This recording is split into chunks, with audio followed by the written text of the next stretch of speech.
So Black Ops 7 has been revealed, and like clockwork, we've gotten more leaks to discuss about the upcoming project. Finally. I mean, I do think it's kind of hilarious that we've leapfrogged so much that we've seen a ton of the Modern Warfare 4 leak stuff for 2026, but still minimal about this game within striking distance. But today we ended up having a discussion coming from Vondi is Pog, an insider with a solid track record that, at the very least, I think it's worth hearing out. This dealing a little bit with the story and the campaign and how we'll end up navigating this narrative set up by seemingly Raven, which we'll get to in a second.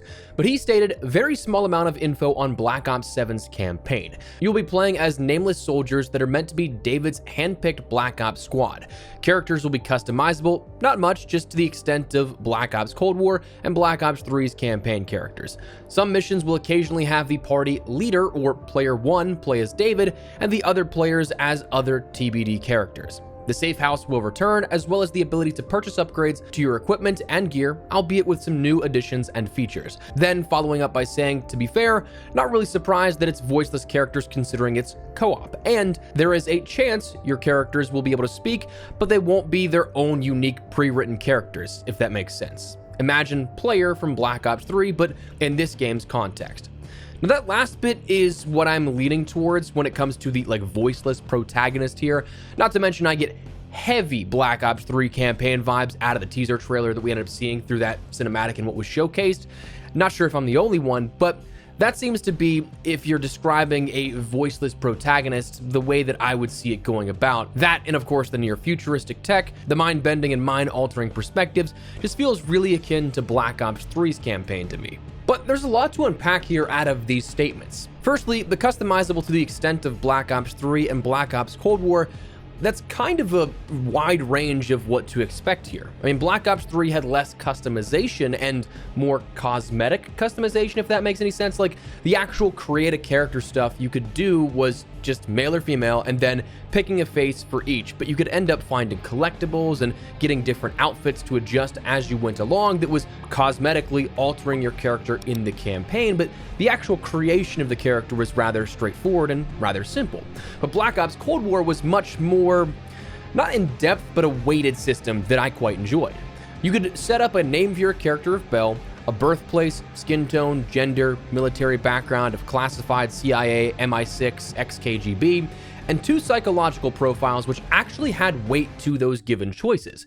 These actually affected your gameplay attributes and could not be changed during the course of the campaign. Things like increasing your aiming speed, doubling that, bullet damage being increased, sprint duration lasting longer, and so on. These were actual perks essentially listed as character traits that you got to choose 2 from out of a list of, I want to say it was like around 10 or 12 or so like that you could end up picking, and those would stay with you for the entire duration of that campaign run through. If you wanted to change any of those, you'd have to start a new save file and start from the very beginning. So that kind of stuff actually did have a lot of different weight and emphasis behind it in the customizable space. So when we end up thinking about both of those together, I mean, that's again kind of a wide range there to pick from. But then you add in the fact that the safe house will apparently return, as well as the ability to purchase upgrades to your equipment and gear, stated albeit with some new additions and features. It does seem like this is kind of trying to combine those 2 features rather than trying to have you pick and choose between some middle ground between those. And if that's the case, well, this kind of seems like it's the most customization we'll see in a campaign in a long while, if not maybe ever, which I think is cool depending on who you ask. Some people will really enjoy this, some people will not care at all. Like, for the people that don't play campaign, this probably sounds pretty stupid. The people that do play campaign, you'll probably see a split there between some people just wanting the linear A to B story, but the others having more replayability perhaps in all these different elements you could have with it. I certainly think that it fits the more sort of open world style of a campaign that we've heard rumored and leaked so far.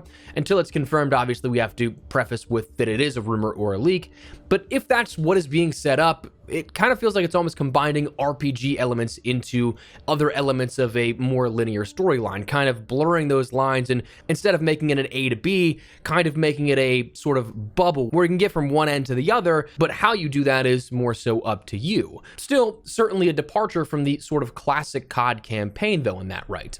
But the return to the safe house though, I also think is pretty cool when we talk about campaigns. In each of the last campaigns leading back to Black Ops 3 that had a safe house, Black Ops 3, Black Ops Cold War, and Black Ops 6, obviously Black Ops 4 did not have a campaign, so you couldn't have a safe house there. There is something to explore, whether big or small, in those safe houses. I quite liked that this year we were able to find cash and, say, purchase blueprints that could be used for the rest of our time across multiplayer, zombies, and Warzone beyond that, which was pretty cool. I found that to be a nice addition. I'm always a fan of the Easter eggs like the locked areas in Cold War, or the piano Easter egg in Black Ops 6's safe house that led to the basement, and various different code puzzles. I'm a fan of all that kind of stuff. So if we see that return, again, I think that adds more to do in the sort of perspective of a reason to play campaign instead of just getting the story out of that, which is cool. Now, additional details that don't come from these leaks, but we've heard both confirmed and rumored. It's said that Raven will be teaming up with Treyarch, meaning that they are likely going to be handling the campaign once again here. This was kind of going against some prior rumors we've heard where it seemed like Treyarch was handling everything, but with Raven now being a part of this explicitly mentioned, it seems like this might be right up their alley again of handling the campaign for this, or at least a large chunk of the campaign. We of course had them handle Black Ops Cold War's campaign and then the Black Ops 6 campaigns. Personally, I thought that narratively they did pretty well with those ones, so fingers crossed that's the same sort of situation here.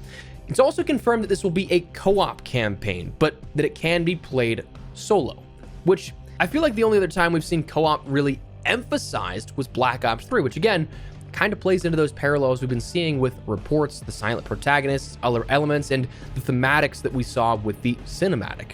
Now, what we've seen and heard so far is, beyond that, it seems like a lot of this is going to be open world, which I think, again, is going to be both good or bad depending on who you ask. I think a lot of people are going to have issue with this. I personally think that everything we've seen so far for an open world style campaign, minus one or two isolated areas, has been handled pretty poorly in the past. Like I said, I think my shining beacon of how it can be done is the mission Desperate Measures from the Cold War campaign, where you were infiltrating the Lubyanka building. You had multiple different ways you could take a scenario, but it wasn't something like a massive Warzone-sized world that you had to go from A to B or not go A to B. We saw that kind of fleshed out a bit more with Modern Warfare 3's open world campaign missions. I thought those were very, very skeleton-style maps that weren't done very well. We saw it happen with the Black Ops 6 campaign missions in the Iraqi desert, where you still had objectives, but you had to kind of roam the area. And that was maybe a little more refined, but I still think that it was not super well done. So to have this now being emphasized that perhaps Avalon is going to be that open world for the campaign, I don't want to jump in and judge anything before we see gameplay or anything officially, but it has me a little bit worried. Many people thought with that teaser of Avalon in the Black Ops 7 teaser trailer that maybe that would be the Warzone map that we see for the upcoming year from November or December onwards. But based on this prior reporting, again, it seems like there's no real interest to deviate from Verdansk and Rebirth Island as those Warzone maps in the Call of Duty like management side of things here. So pending no new tech to cycle big maps in with this game, I'm not really expecting that to be a Warzone map, but instead being that campaign, and perhaps something that if Outbreak is introduced into zombies, we see something like that as well. So that's some stuff that we've heard, some stuff that is a little interesting, but some information I think you should have no less, and where we're going to wrap this video up. So let me know your thoughts down below. What do you think of the sound of this kind of stuff? Do you like the idea that we'll have things rivaling Black Ops 6, Black Ops 3, Black Ops Cold War elements of campaigns all mixed to one, that it's a co-op, that it's potentially open world here at this? What do you think about the gameplay itself? Personally, I'm looking forward to the story elements of what we have upcoming. I think probably the most out of what is still going to be the product at large. Like, I'm skeptical for a lot of what we have here and what we've seen revealed so far through leaks, but the narrative of the campaign, like the story, maybe not the gameplay itself so much, but the story, I'm definitely intrigued to see where they take this, how they follow up Black Ops 2, because I mean, that was my favorite Call of Duty of all time. So we'll see where this goes. But for now, that's going to wrap it up. Let me know your thoughts down below. If you guys enjoyed the video, you found it at all insightful, do me a favor and drop a like on it. And if you're new to the channel, make sure you subscribe so you don't miss a single thing regarding all things Black Ops 7 and other FPS content here on the channel. I'd love to have the community. For now, thanks so much for watching. Mine is Espresso. I'll see you later. Take care and peace.